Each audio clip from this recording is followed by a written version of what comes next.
So you have invested in a Samsung refrigerator and it's now giving you grief? Here are the common problems and solutions that can save you money.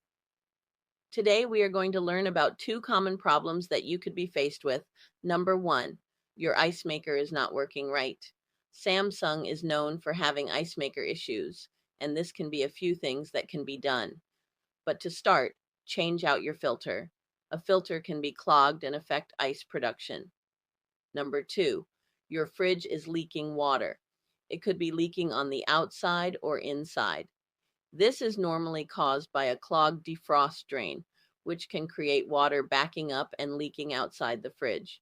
To fix this, clear any blockages in the defrost drain using hot water.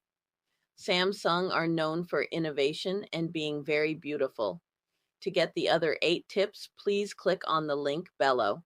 Remember, to have an appliance that you can depend on long term takes a new mindset.